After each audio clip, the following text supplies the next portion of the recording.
Hinamak na manugang. Kabanata 246 umiling si Zhao Changshan at bumuntong hininga, dahil sa pagbabago at pag-upgrade ng sistema ng bangko, ang ipinakita ngayon ay hindi eksaktong halaga. Magkano yan? Kinabahan si Helena, pero kumalma rin siya. Kahit 1/10 bahagi lamang ng pera, sapat na para sa kanya nagugulin ang natitirang bahagi ng kanyang buhay sa pag-inom. Tumingin si Zhao Changshan kay Alex Dixon at biglang nag-apologetic na tingin, mayroong 10,000 lamang sa card, ang mga dagdag na zero ay dulot ng error ng system, hindi maginhawang magsalita sa bulwagan ngayon ako ay taos-pusong humihingi ng tawad sa iyo. 10,000 lang, biglang napawi ang ngiti sa mukha ni Helena, para siyang natulala. Palihim ding nakahinga ng maluwag si Alex Dixon, ang Zhao Changshan na ito ay talagang isang malaking shot na nasa mundo ng negosyo sa mahabang panahon, hindi pula ang mukha niya. Pero hindi tumitibok ang puso niya, ang ganitong kasinungalingan, kaya niyang sabihin ng malakas. How is this possible? Nagsinungaling ka sa akin? Biglang tumalon si Helena na parabang natusok ng puta. Napasigaw siya at hinawakan ang kurbata ni Zhao Changshan, mayroon talagang 1 bilyon sa card. Ngunit ngayon ito ay naging 10,000, sa tingin mo ba ako ay bulag? Hinawakan niya si Zhao Changshan ng mahigpit na hindi siya makahinga, sumigaw siya sa tuktok ng kanyang mga baga, I'm really sorry, 10,000 lang talaga ang nakalagay sa card, ubo, Lady Shu, please let go, kung hindi, kailangan kong tumawag ng security. Kalokohan, mababaliw na si Helena, puno ng bangis ang mukha niya. Siya ay may magandang pangarap na maging isang matandang mayamang babae, naisip pa niya kung paano babalik sa pamilya para magpakitang gilas. Bigla siyang nahulog mula sa langit hanggang sa lupa, ito ay isang kumpletong pagkasira. Mula sa 1 bilyon hanggang 10,000, ang napakalaking pagbaba na ito ay sobrang-sobra para sa kanya upang tanggapin, hinawakan niya si Zhao Changshan at pinagalitan siya. Nang makitang si Zhao Changshan ay malapit nang mamatay mula sa paghila ng kurbata ni Helena, si Alex Dixon ay tiyak na humakbang pasulong at hinayla ang kamay ni Helena palayo, bamantong hininga siya at sinabing, Nay, siya ang presidente, makukulong ka kapag ganito ang pakikitungo mo sa Pangulo. Wala akong pakialam, pera ko yan, sigaw ni Helena. Talagang 10,000 lang ang nasa card, at ito ay sarili kong pribadong pera, nagkunwaring malungkot si Alex Dixon. Mabilis na sinabi ni Zhao Changshan, Lady Shu, kung hindi ka naniniwala sa akin, maaari mong suriin muli. Habang nagsasalita siya, tiningnan niya si Jiang Shuila, nagulat na nakatayo sa pintuan. Mabilis na nag-react si Jiang Shuila at mabilis na nagsabi, Bank President, ang sistema ng bangko ay naayos na at ang data ay bumalik sa normal. Gayunpaman, ang data sa card ni Mr. Dixon ay mali, sa tingin mo, paano natin ito malulutas? Ibalik mo na lang sa normal, naipaliwanag ko na kay Mr. Dixon, kinawayan ni Zhao Changshan ang kanyang kamay at hiniling na umalis siya. Tumingin si Alex Dixon kay Jiang Shuila at naisip niya, ang mga empleyado ng bangkong ito ay pawang mga mahuhusay na tao, lahat sila artista. Napatulala si Helena at parang nahulog siya sa ice cellar. Ang gulo ng isip niya ngayon, nahihirapan lang siyang huminga. Parang nanalo lang siya ng lottery ticket na hindi 1 bilyong yuan, kukunin pa lang niya ang pera, bigla niyang sinabi na mali ang nakatanggap ng premyo. Huminga ng malalim si Helena at biglang tumalon para tamaan si Alex Dixon. Basura, matagal ko nang nakita na isa kang bakla, hindi mo ba alam kung anong klase kang tao, how dare you think na may bilyon ka sa card mo? I don't think you'll be able to kumita ng ganyan karaming pera sa loob ng 10 buhay, isinilang ka para maging mahirap. Hinarang ito ni Alex Dixon gamit ang kanyang kamay at sinabing, Ma, hindi mo man lang sinabi na may kakaiba akong hitsura, anak ako ng mayamang pamilya. Kalokohan, ipinanganak kang mahirap, hindi ka karapat-dapat na maging asong bantay ng isang mayamang pamilya. Nagalit si Helena, inilabas niya ang lahat ng galit kay Alex Dixon at pinagalitan siya. Ang kanyang mga salita ay nabigla kay Zhao Changshan, ang pinuno ng Kamara ng Komersyo, ang maladyos na si Alex Dixon, ay may gayong biyenan. Napatulala rin ang mga tauhan ng bangko sa pasukan. Ang shrew na ito ay sadyang lumalaban sa langit. Hindi pa sila nakakita ng babaeng tulad ni Helena, na nagbuhos ng pera at nagbabayad ng pera. Hindi mapigilan ni Zhao Changshan na makaramdam ng kaunting awa para kay Alex Dixon, isang tao na kayang magpang-inig sa buong Nanguang sa isang pangungusap, gayunpaman, namuhay siya ng napakamiserableng buhay sa bahay, binubugbog at pinag-uusapan buong araw. Ano ang layunin nito? Gayunpaman, si Zhao Changshan ay hindi nang ahas na magtanong pa, at hindi na siya nang ahas na magsabi pa. Ang isang tulad ni Alex Dixon ay natural na may mas malalim na kahulugan sa kanyang mga aksyon. Paano maiintindihan ng isang mortal ang kaharian ng Divine Immortal? Nagmura si Helena habang inilabas ang Diamond Gold card at diretsyong binasag sa ulo ni Alex Dixon. Ibalik mo ang gintong card, tingin ko ay ninakaw mo ito o pinulot mo, gusto mo bang gamitin ang basurang ito para magamit ako? Sa tingin ko, ito ay binalutan ng tanso. Nataman si Alex Dixon at mabilis na kinuha ang gold card at inilagay sa bulsa. Kahit na pinagalitan siya ng kanyang biyenan hanggang sa dumura siya ng dugo, sa wakas ay iniluwa niya ang gintong card at hindi malantad ang kanyang pagkakakilanlan. Pagod na si Helena sa kakagalit, hingal na hingal siya, ginamit niya ang kanyang daliri para ituro si Alex Dixon, sinipa ang stool, at agresibong lumabas ng bangko. Galit na galit siya ngayon kaya gusto niyang pumunta sa Antique Street at magsumbong kay Albert Lewis, gusto niyang hiwalayan kaagad ng kanyang anak si Alex Dixon. Pagkaalis ni Helena, nakahinga ng maluwag si Alex Dixon, lumingon siya at sinabing, President Zhao, salamat. Tungkulin kong malaman ang mga alalahanin ni Mr. Dixon, si Zhao Changshan ay nambobola at mabilis na nambobola siya. Ngumiti si Alex Dixon at sinabing, tatawagan ko ang Wanhao Company at hinihiling sa kanila na ilipat ang lahat ng pondo sa iyong negosyo.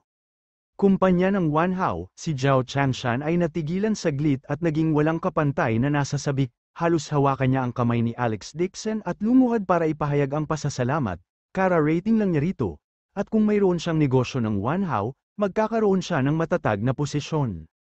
Pagkatapos ng lahat, ang Wanhao ay isa sa mga nangungunang kumpanya sa Jinling. Higit pa rito, narinig niya na ang Wanhao ay mabilis na umunlad sa taong ito. Ang pagtakbo ng kanilang mga pondo lamang ay hindi lamang ng daan-daang milyon sa isang buwan. Mahigit sa 100 bangko sa lungsod ang nagsisikap ng kanilang makakaya upang makakuha ng pabor kay Wanhao, ngunit hindi nila alam kung sino ang boss sa likod ng mga eksena. Hindi nila inaasahan na si Mr. Dixon din pala yun. Si Zhao Changshan ay labis na nagpapasalamat na siya ay lumuha, hinawakan niya ang kamay ni Alex Dixon at patuloy na nagpasalamat. Mahinang tuma-NGO si Alex Dixon sa kanyang ulo, ito ay pareho para sa bawat bangko sa Wanhao, ngunit si Zhao Changshan ay itinuring ding kakilala niya, mas mabuting ibigay ito sa ibang tao kaysa sa sarili niyang mga tao. Matapos makipaghiwalay kay Zhao Changshan, tumingin si Alex Dixon kay Jiang Shuila sa pintuan at tumama para ipahayag ang kanyang pasasalamat. Si Jiang Shuila ay nakatingin sa kanya gamit ang kanyang magagandang mata. Nang magtama ang mga mata nito ay agad na namula ang mukha nito at tumalikod at tumakbo palabas. Paglabas ng bangko, si Alex Dixon ay maaaring ituring na nakahinga ng maluwag.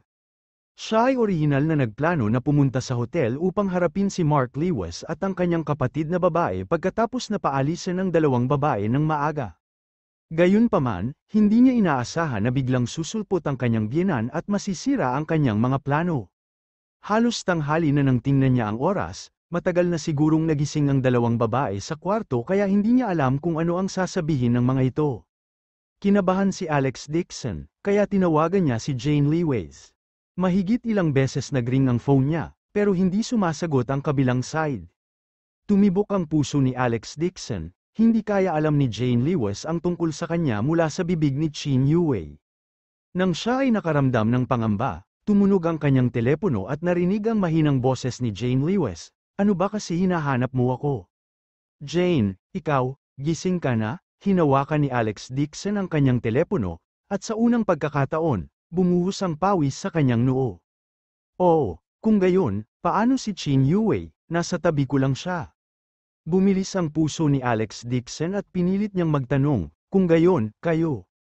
Alex, madalas akong kinausap ni Qin Yue, malaki ang pasasalamat niya sa iyo. Sinabi niya na kung hindi mo siya nailigtas, baka nagkaproblema siya kahapon, sabi ni Jane Lewis. Ngunit hindi ko inaasahan na ikaw maraming bagay na gagawin sa nakaraan. Hindi ko alam ang tungkol dito, kung hindi dahil binanggit ito ni Qin Yue, natatakot ako na hindi ko malalaman ang tungkol dito sa buhay na ito. Kinabahan si Alex Dixon at nagtanong, ano ang sinabi niya sa iyo? Ito, may gustong sabihin si Jane Lewis ngunit pinigilan niya ang sarili. Bumantong hininga siya at sinabing, wala lang, kalimutan mo na yon, ituloy mo na ang trabaho mo, papaalisin ko si Yue. Teka, anong sinabi niya sa'yo? Nagtatanong si Alex Dixon nang biglang nasira ang phone niya. Kumunat ang noo niya at hindi nakapagsalita. Sa kritikal na sandali, ang kanyang telepono ay naubusan ng baterya at naka-off. Mula sa tono ni Jane Lewis sa telepono, tila naayos na ang sama ng loob sa pagitan nila ni Chin Yue at tila nag-usap silang dalawa tungkol sa maraming bagay. Si Alex Dixon ay nakatayo sa kalye, ang kanyang puso ay nakabitin.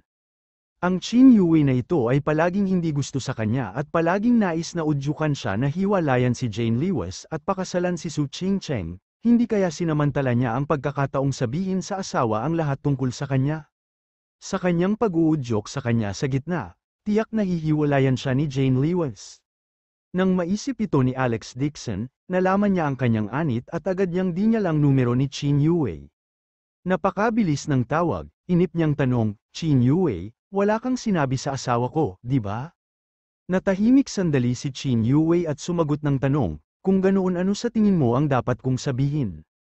Alex Dixon said in a deep voice, I have warned you before not to spoil my relationship with my wife.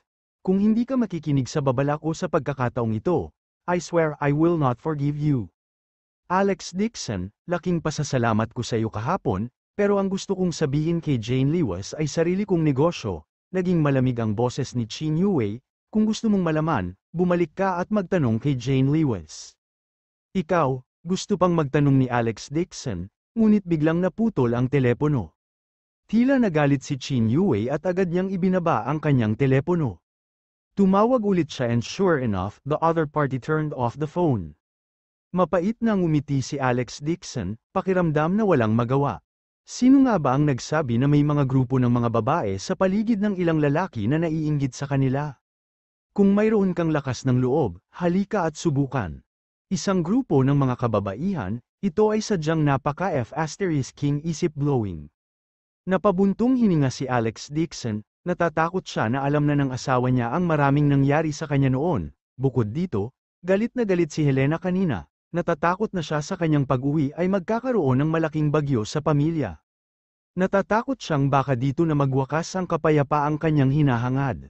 Dahil ang mga bagay ay dumating sa puntong ito, si Alex Dixon ay walang ibang pagpipilian, maaari na rin niyang isantabi muna ang mga bagay sa pamilya niya at sumakay ng taxi papuntang hotel. Kahit anong mangyari, hindi niya bibitawan ang masasamang ginawa ng magkapatid ng Lewis sa pagkakataong ito. Sa opisina, dahan-daang inilagay ni Chin Yue ang kanyang telepono sa mesa, nababalot ng kalungkutan ang maganda niyang mukha. Alex Dixon, isa ba talaga akong hindi mapapatawad na babae sa puso mo? Habang nagsasalita siya, dalawang linya ng malinaw na luha ang dumaloy sa kanyang pisngi. Hindi tulad ng lamig noong nasa telepono siya ngayon, mahina ang ekspresyon ni Chin Yue at ang kanyang puso ay tila nagdurusa ng matinding pagpapahirap. Itinaas niya ang kanyang kamay para panasan ang kanyang mga luha at bumulong. Anong nangyari sa akin, pwede ba? Nine-love din ako kay Alex Dixon. Nang siyang matapos magsalita, muling itinaas ni Chin Yue ang kanyang ulo at napakamot sa ulo na parang sinasabi sa sarili, imposible, siya ang fiyang kakarapatang ari ni Chingcheng. Ang layunin ko sa pagpunta kay Jinling ay para tulungan si Chingcheng na mawala ang kanyang mga alalahanin, hinding-hindi ako mai-inlove sa kanya. Sa isang iglap, bumalik si Chin Yue sa kanyang dating kalmado, matalino, may kakayahan at eleganteng imahe ng sekretarya. Kabanata 247 dumating si Alex Dixon sa hotel. Dalawang hanay ng mga bodyguard na nakaitim na suit ang nakatayo ng maayos sa pintuan ng silid. Nang makita siya, yumuko agad ang mga bodyguard at sabay-sabay na sumigaw, "Hello, Master Dixon!" Ang mga taong ito ay dinala lahat ni Dulong, bahagyang tuma NGO si Alex Dixon at sinenyasan silang pumasok, humakbang papasok siya sa silid. Pagbukas na pagkabukas niya ng pinto, isang alon ang narinig mula sa loob. Nang makita ang eksena sa kanyang harapan, si Alex Dixon ay hindi namamalayan na kumunat ang noo.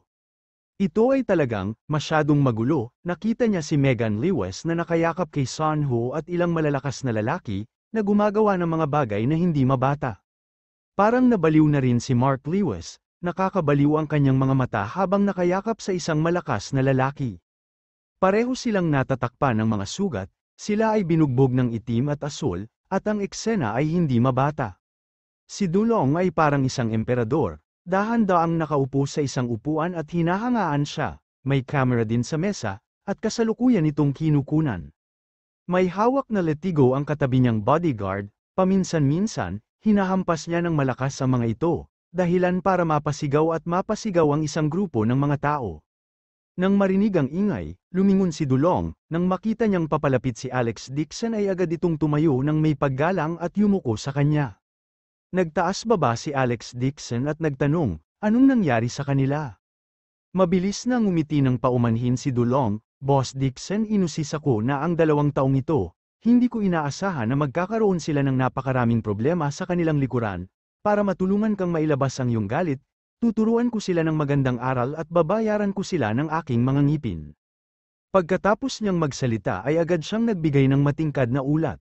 Matapos pakinggan ang mga salita ni Dulong, kumunat ang noo ni Alex Dixon. Sa nang pagpapahirap ni Dulong, naglabasan ng maraming bagay ang magkapatid, bukod sa pagpatay sa kanya sa likod, nagtanong din sila tungkol sa isang bagay.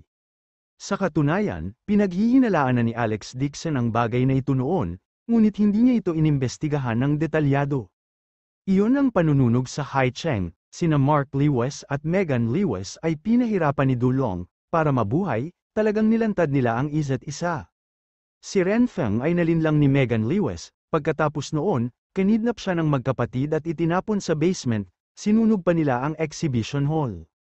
Tungkol naman sa kasalukuyang estado ng magkapatid, si Dulong ang naghiganti para kay Alex Dixon, matapos malaman na may pakana silang dalawa laban kay Jane Lewis, ibinalik na lamang niya ang pabor sa pamamagitan ng kanyang mga ngipin at pinainom ng gamot ang magkapatid at ang ilan sa kanilang mga upahang tulisan.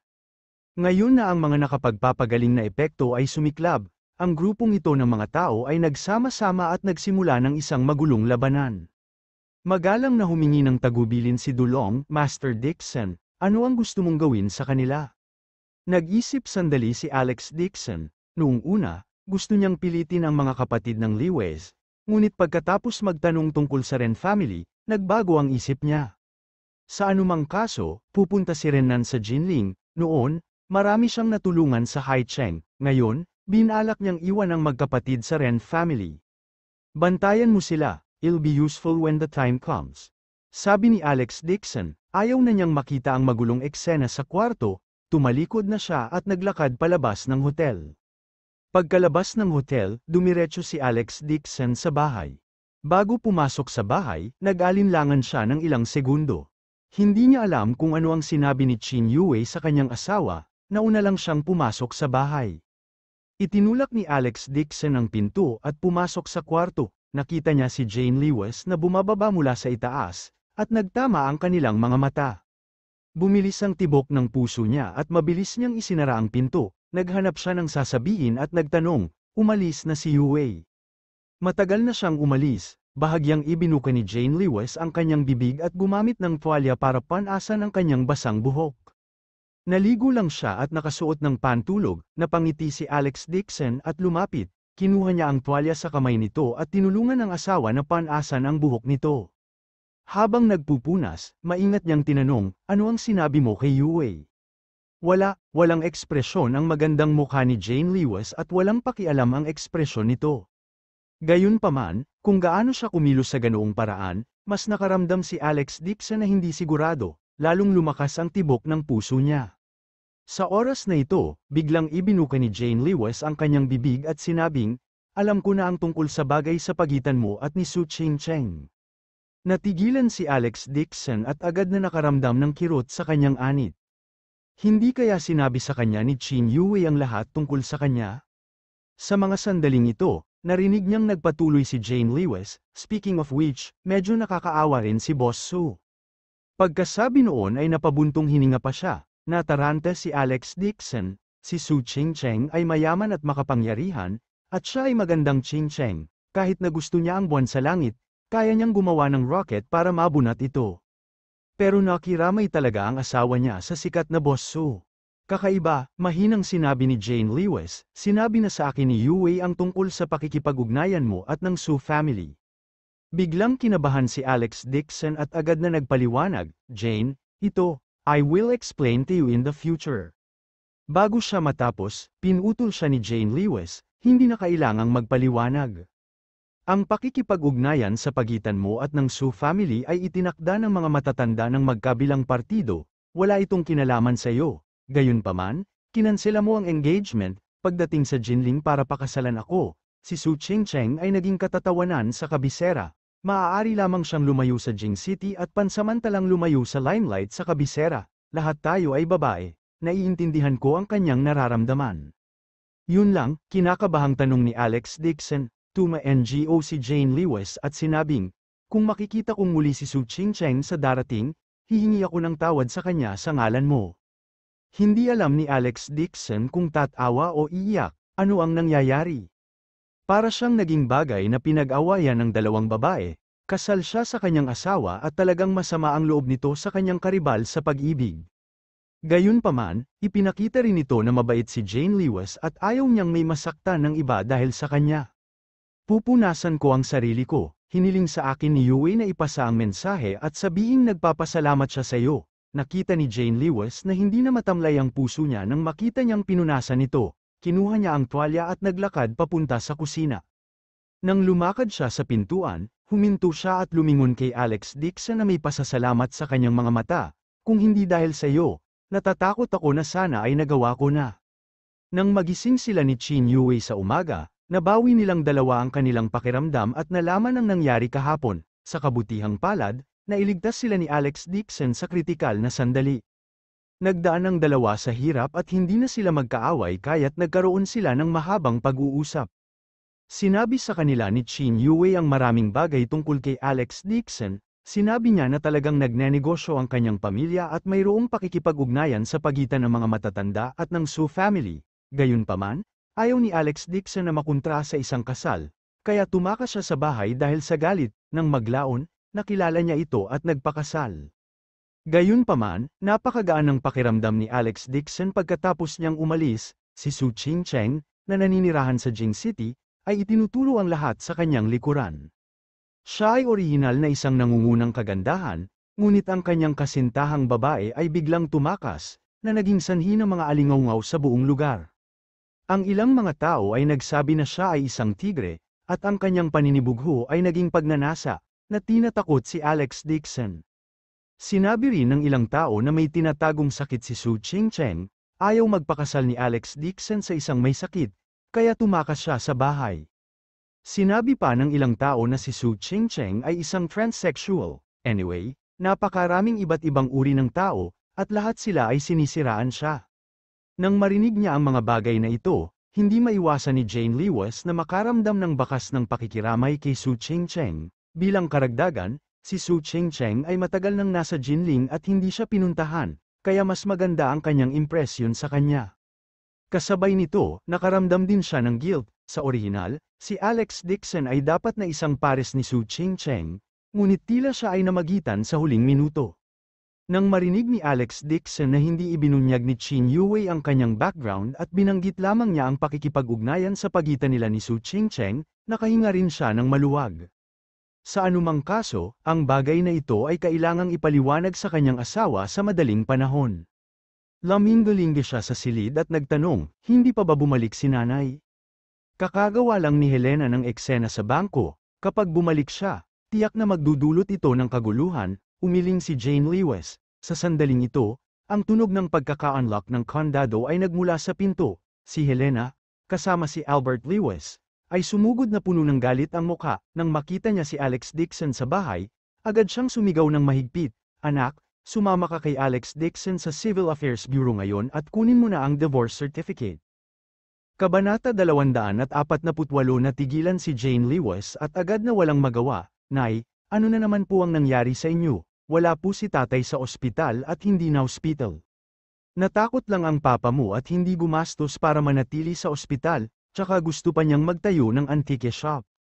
Galit na natapos na magsalita si Helena at sinama ng tingin si Alex Dixon. She scolded, "Nagpanggap na mayaman sa bangko ang kawawang ito ngayon lang, at nawalan ako ng mukha. Hindi ko na kaya ang buhay na ito, kung hihiwalayan mo siya.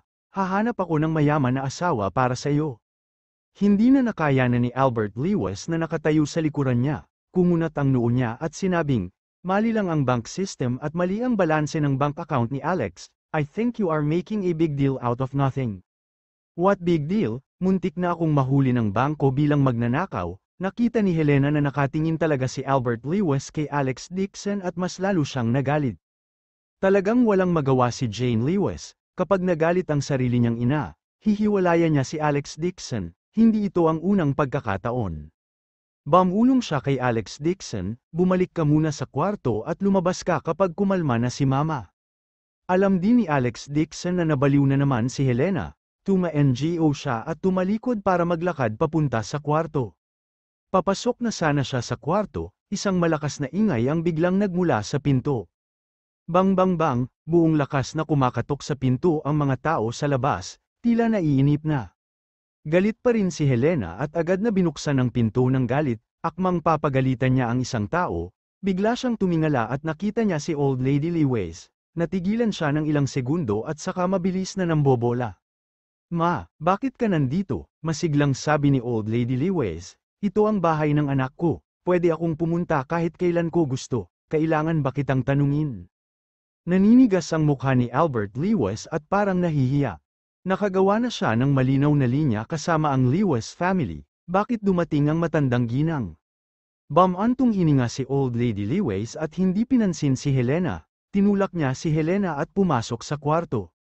Sa kanyang likuran, si Lewis Yekian ay sinusuportahan din ng isang miyembro ng pamilya Lewis, pumasok siya ng mapula ang mukha. Sa likod niya, talagang sinusundan siya ni Lewis Mingfeng, naroon din ang ikatlong tiyuhin, si Lewis Mingkun, at higit sa isang dosenang miyembro ng pamilyang Lewis. Ang sala ay orihinal na napakaluwang, ngunit pagkatapos na sumuko sa isang malaking grupo ng mga miyembro ng pamilyang Lewis, ito ay napakasikip na hindi man lang sila magkakilala. Kumunat ang noo ni Alex Dixon at sumuliyap sa labas ng pinto. Nakita niya ang malaking grupo ng mga tao sa labas, lahat sila ay miyembro ng pamilya ni Lewis, at mayroong hindi bababa sa 40 hanggang 50 sa kanila. Ang mga taong ito ay may mga mapagmataas na ekspresyon sa kanilang mga mukha, at mukhang narito sila upang tulugan ang pamilya Lewis. Hindi alam ni Jane Lewis ang gagawin, ngunit nang makita niya ang sitwasyon, lumubog ang kanyang puso. Pinilit niyang kumalma ang sarili at nagtanong, "Maaari ba akong magtanong kung ano ang problema?" Hindi man lang siya nilingon ni Lewis Yekian, mabilis na inilipat ng isa sa mga miyembro ng pamilya Lewis ang isang upuan at inilagay ito sa gitna ng bulwagan. Umupo siya sa upuan na may arogante na ekspresyon. Nagmamalaki din si Old Lady Lewis at umupo sa tabi niya. Tumayo si Lewis Mingfeng sa likod niya na puno ng puot ang mukha. Ang mabangis niyang titig ay parang may gustong kainin. Bumilis ang tibok ng puso ni Helena nang makita ito, na wala na ang dati niyang kayabangan. Nakangiting tanong niya sa matandang ginang, "Nay, napakaraming Lewis family ang nandito ngayon, may mali ba?" Malakas na hinampes ni Old Lady Lewis ang mesa at galit na sinabi, "Ang pamilya ng aking Lewis ay hindi ganoong kalubhaan ng sitwasyon sa loob ng maraming taon, hindi ko inaasahan na kayo ay mas masahol pa sa mga ahas at mga alakdan. Inilayo ninyo ang aking apo at apo, ngayon, pumunta si Chen dito para kumatawan sa patriarch at magdaos ng family meeting." Pagpupulong ng pamilya, laking gulat ni Albert Lewis kaya nanginginig ang buong katawan niya. Humiwalay na siya sa Lewis family kasama si Old Lady Lewis. Pero hindi biro ang family meeting, gaganapin lamang ito kapag may nangyaring malaking bagay sa pamilya, at papunahin ito ng buong pamilya. Ang pagpupulong ng pamilya ng mga Lewis ay may sariling hanay ng mga patakaran, at maging ang batas ay hindi makontrol. Kung sila ay mapatunayang nagkasala, ang buong pamilya ay magpaparusa sa taong binatikos ayon sa mga tuntunin ng pamilya. Ang pinakahuling pagpupulong ng pamilya ay 15 taon na ang nakararaan. Isang babaeng miyembro ng Lewis ang lihim na nakipagsabuatan sa isang karibal sa negosyo ng mga Lewis para sa kapakanan ng mga serbisyo. Nakipagrelasyon pa siya sa anak ng kalaban at ibinunyag niya ang kanyang business opportunity. Galit na tumawag ang patriarka para sa isang pagpupulong ng pamilya at natukoy na siya ay isang taksil sa pamilya. Ang babaeng miyembro na ito ay pinarusahan ng parusang singkang pool. Sa ilalim ng saksi ng daan-daang miyembro ng pamilya Lewis, siya ay inilagay sa isang kulungan ng baboy at inilubog sa ilalim ng pool. Seryoso ang sitwasyon, at walang choice si Albert Lewis kundi humakbang at magtanong, walang kinalaman sa amin ang usapan ng apo mo. Agad na umungol si Lewis Mingfeng, walang kinalaman dito, nakita ng lahat si Alex Dixon na pumasok sa Lewis Company at nasugatan ang hindi mabilang na mga empleyado. Hindi lang niya sinapak si Megan Lewis, binugbog niya rin si Mark Lewis, hanggang sa namamaga ang mukha at dinukot siya, isang araw at isang gabi na, at hindi alam kung buhay o patay na silang dalawa. Ano, pumasok si Alex Dixon sa Lewis Company at kinuha si Mark, natigilan si Helena. Sa oras na ito, hindi napigilan ni Jane Lewis na nagalit siya sa malamig na boses, Lewis Mingfeng, alam mo kung ano ang ginawa mo sa akin, pumasok si Alex sa kumpanya ng Lewis family para iligtas ako, nilock ako ni Mark Lewis at Megan Lewis sa madilim na kwarto. Hindi ko alam kung anong paraan ang ginamit nila para mawala ako sa isip ko, bakit hindi mo sinabi? Nang marinig niyang sinabi ng kanyang anak ang mga salitang ito, nagalit din si Albert Lewis. Naging abala siya sa pagbubukas ng kanyang tindahan nitong ilang araw, hindi niya inaasahan na gagawin ni Lewis Mingfeng ito sa kanyang anak. Agad siyang sumigaw, Lewis Mingfeng, anong ginawa mo kay Jane? Ngumuso si Lewis Mingfeng at nanunuyang sinabi, pumunta ang iyong anak sa Lewis Company para magnakaw ng mga lihim ng negosyo, wala nang magagawa si Mark kundi ikulong siya sa bodega, plano niyang tanungin muna siya tungkol dito, si Jane Lewis naman ay nawawala na ng bait, nais na niyang makipagtalik, wala itong kinalaman sa akin. Lewis Mingfeng, nagsisinungaling ka, walang hiya, sa sobrang galit ni Jane Lewis ay nanginginig siya. Malinaw na sina Mark Lewis at Megan Lewis ang gustong saktan siya, at binawi lang niya ang kanyang impormasyon, ngunit ngayon ay siya na talaga ang may kasalanan. Mariing sinabi ni Albert Lewis, hindi maaaring magnakaw si Jane ng mga lihim ng negosyo. Tumigil ka na sa pakikipagtalo, magalang na sigaw ni Old Lady Lewis, nandoon ang lahat, malalaman natin kung sino ang tama at kung sino ang mali. Tuma-NGO rin si Lewis Yekian at sinabing may seryosong mukha, ako na ngayon ang kailangan sa Patriarch para magdaos ng pulong, natural, iulat ko sa angkan na ito ay patas, hinding-hindi ako makikinig sa mga salita ni Lewis Mingfeng ng mag-isa, kung kasalanan talaga ni Mark Lewis, hindi ko siya mapapatawad. Nagpasalamat si Helena at mabilis nang umiti ng paumanhin, makatarungan pa rin na gawin ang mga bagay sa ngalan ng Patriarch. Si Alex Dixon, gayunpaman, ay may maliit na ekspresyon at hindi umimik. Mabuti yan, kinagat ni Jane Lewis ang kanyang mga ngipin at Tuma-NGO. Naniniwala ako na ang gumaganap na Patriarch ay tiyak na ibabalik ang aking kawalang kasalanan. Nang mahuli siya ni Mark Lewis, nakita ito ng maraming empleyado ng kumpanya, sa mga empleyadong ito, marami rin ang malalayong kamag-anak ng Lewis family, nakita nilang lahat. Isang bakas ng pangungutya ang sumilay sa mga mata ni Lewis Mingfeng, itinaas niya ang kanyang ulo at tinanong ang kanyang mga angkan. Ano ang sinabi mo tungkol sa nangyari sa oras na iyon? Ang grupo ng mga angkan ay natakot at hindi nang ahas na magsalita. Mapagkaloob din na sinabi ni Lewis Yekian, lahat ay malayang makapagsalita nang walang anumang pag-aalinlangan, ang aking ama ay ang patriarka, siya ay nakarete sa loob ng maraming taon, at ako ang gumaganap na patriarka ng pamilya, ito ang pulong ng pamilya ng Lewis, at kami ay sumusunod sa prinsipyo ng pagiging patas at makatarungan, hinding-hindi tayo magiging makasarili. Sa kanyang garantiya, marami sa mga miyembro ng pamilyang Lewis ang nagsimulang gumalaw. Biglang sumigaw ang isang batang angkan, nakita ko si Jane Lewis na pumasok sa kumpanya, ninakaw niya ang mga sekreto ng kumpanya. Kalokohan, agad na sumigaw si Jane Lewis, nang matapos siyang magsalita, nagsalita ang isa pang babaeng angkan.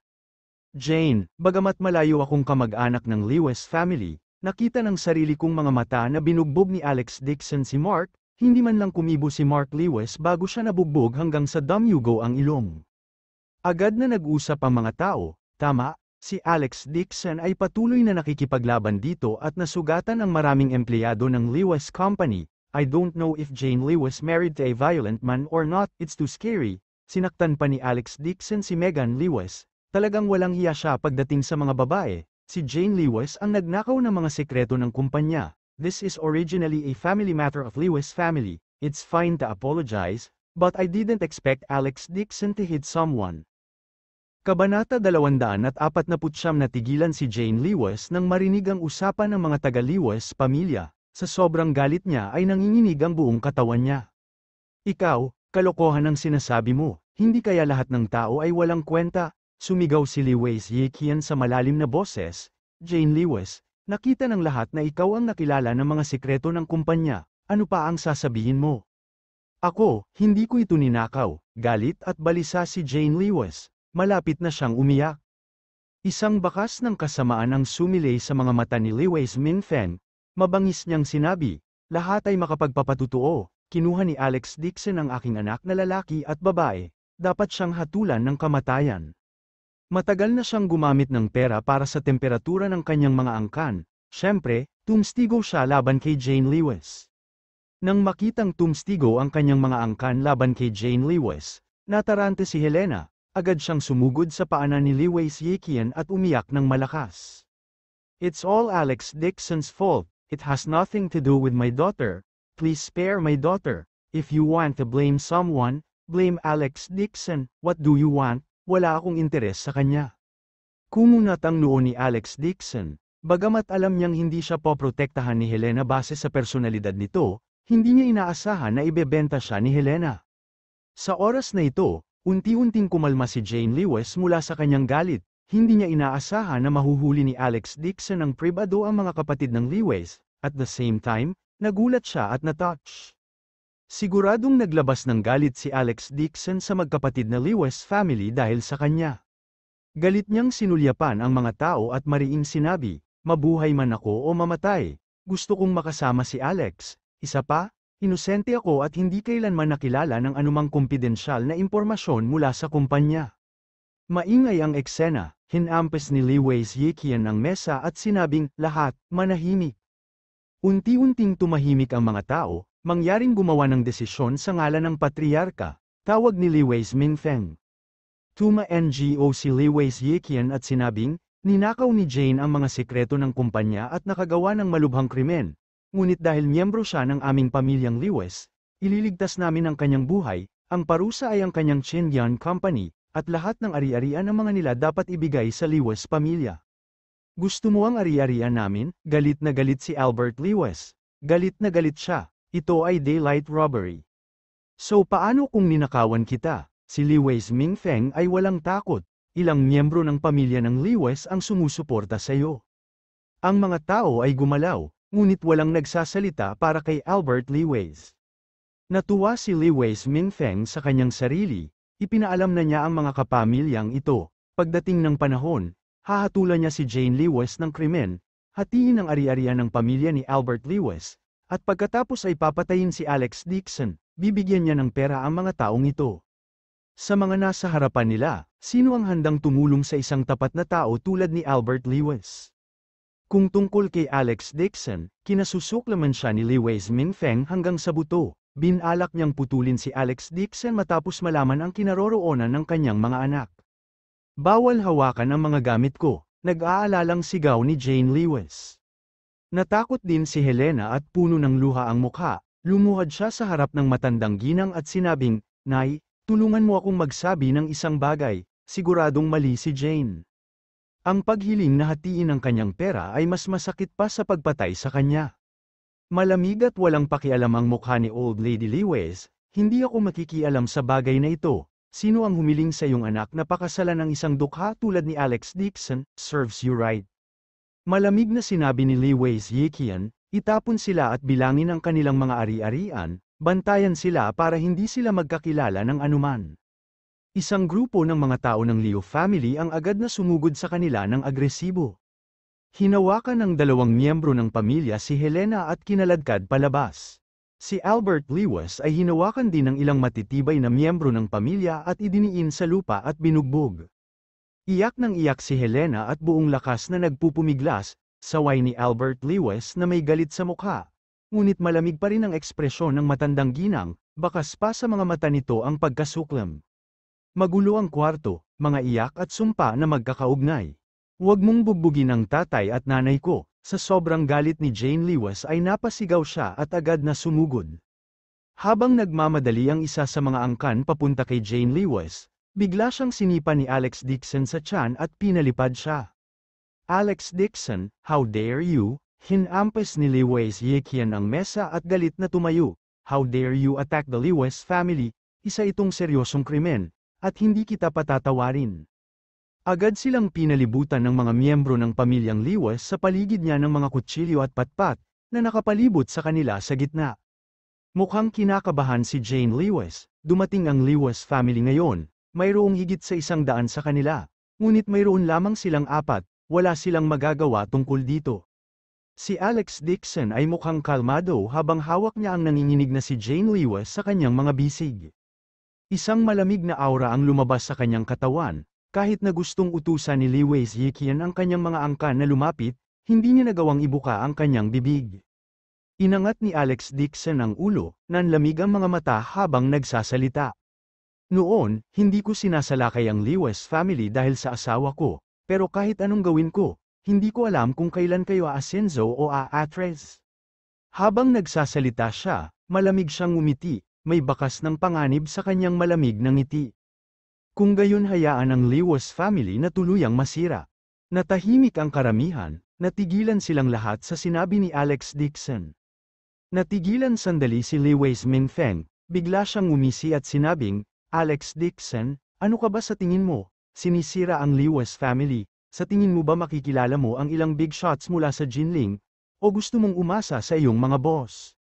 Tumayo si Lewis Yekian na may malungkot na mukha at sumigaw, hindi ka miyembro ng pamilya Lewis, kaya hindi ko kailangang maging magalang sa iyo, nagbubuga ka ng kalokohan, at sinubukan mo pang saktan ang mga kapatid ng Lewis. Ngayon, sa pamamagitan nito, ipinapahayag ko na parurusahan ko si Alex Dixon hanggang sa limitasyon. Una, baliin ang kanyang mga litid.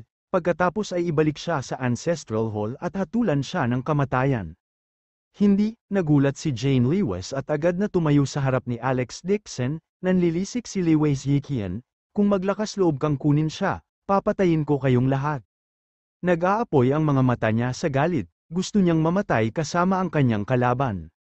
Naantig si Alex Dixon nang makita niyang pinuprotektahan siya ni Jane Lewis. Kadalasan, ang kanyang asawa ay malayo sa kanya, ngunit sa kritikal na sandali, ang kanyang asawa ay handang isakripisyo ang kanyang buhay upang protektahan siya. Jane, halika nga dito, huwag mo nang pakialaman si Alex Dixon, siguradong mapaparusahan siya sa pag-alis sa magkapatid na Lewis family, nag-aalalang tawag ni Helena.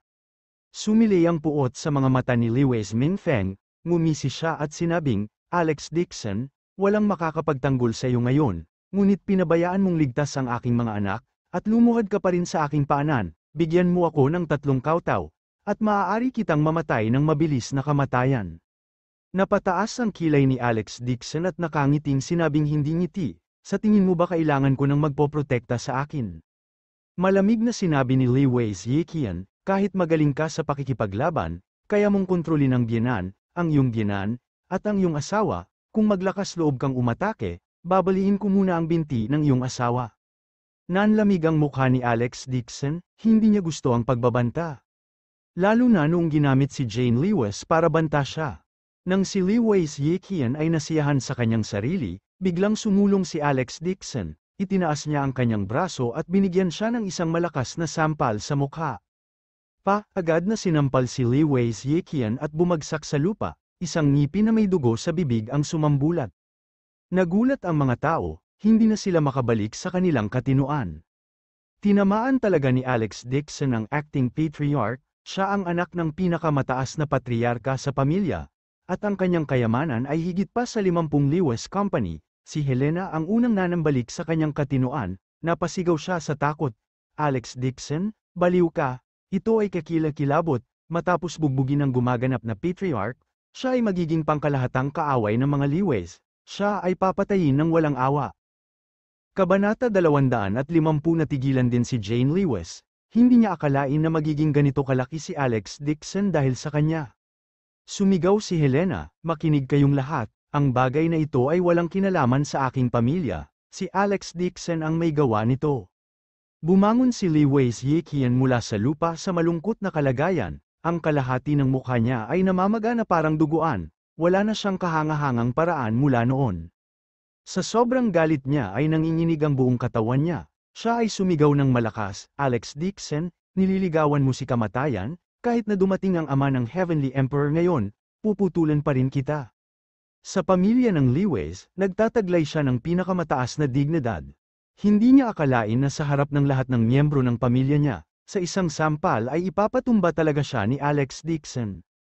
Ito ay hindi mapapatawad, gayunpaman, malamig ang ekspresyon ni Alex Dixon at walang bakas ng takot sa kanyang mukha. Malamig niyang sabi, walang kinalaman sa akin ang Lewis family mo. Kung hindi dahil sa asawa ko, hindi ko hinahanap ang Lewis mo sa mundong ito. Lumingon siya at sinabi kay Lewis Mingfeng, hindi mo ba gustong malaman kung nasaan ang iyong mga anak? Ipapakita ko sa iyo kung ano ang ginawa ng iyong mga anak ngayon. Pagkatapos sabihin yon, kinuha ni Alex Dixon ang kanyang telepono at tinawagan si Song Yulua.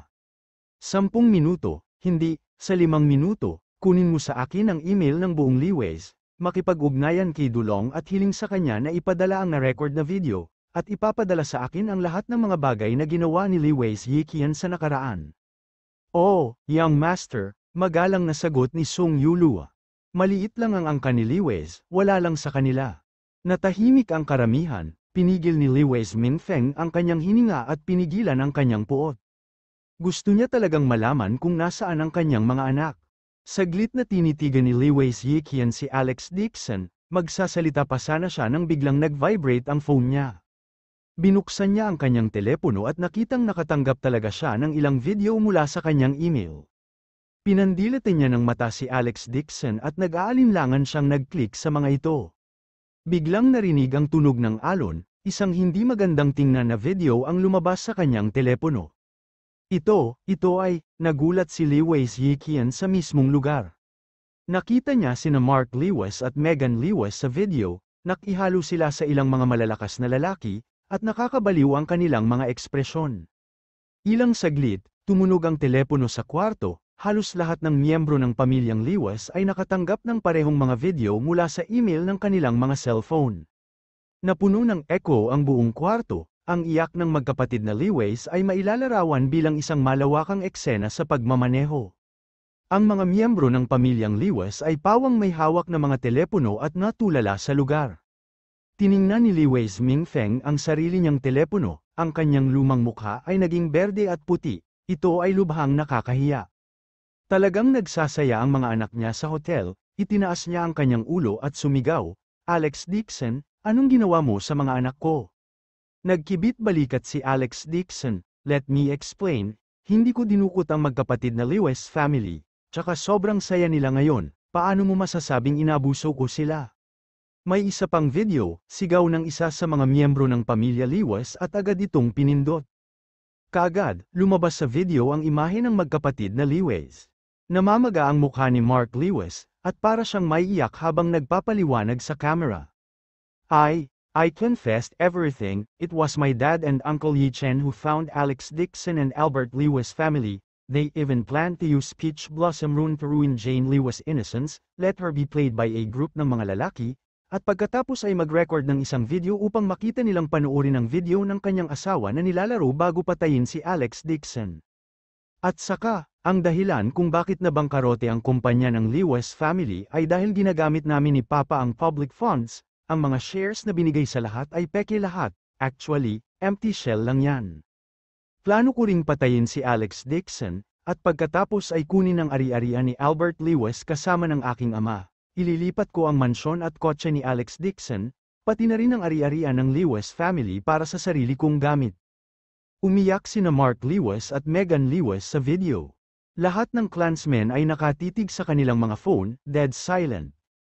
Nagpumiglas si Albert Lewis na makawala at sumigaw ng galit, Lewis Mingfeng, ano pa ang sasabihin mo? Lumuwa ang kanyang mga mata sa halos kanilang pagka-shock. Sa sobrang galit niya muntik na siyang matamba. Natahimik lahat ng mga angkan, alam nila na sina Lewis Yikian at Lewis Mingfeng ay nasa parehong panig, ngunit para sa kapakanan ng mga iba, walang sino man sa kanila ang piniling magsalita. Sa sandaling ito, isang malutong na tunog ang nagmula sa telepono ni Alex Dixon. Biglang nanginig ang katawan ni Lewis Yikian, at takot siyang tumingin kay Alex Dixon.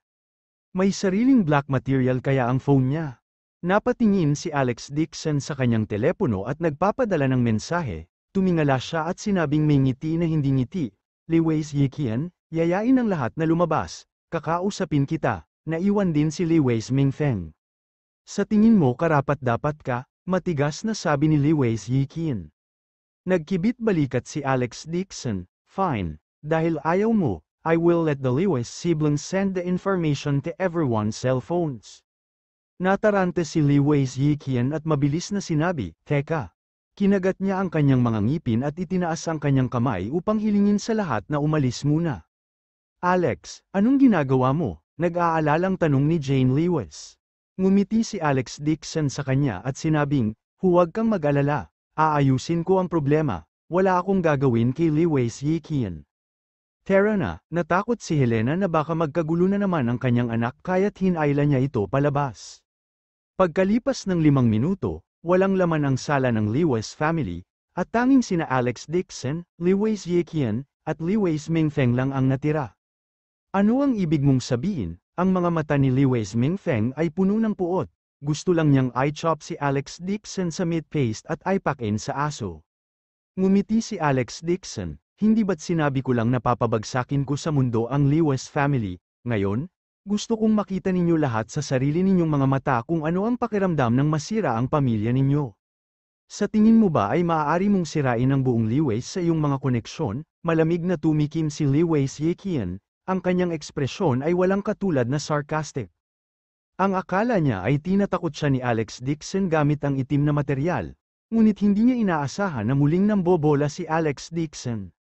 Mayroong daan-daang mga tao sa Liwei, at sila ay malalim na nakaugat sa kanilang mga ugat, mayroon din siyang 7 o 8 kumpanya, at minsan siyang naging chairman ng Chamber of Commerce, siya ay may malaking kapangyarihan at impluwensya.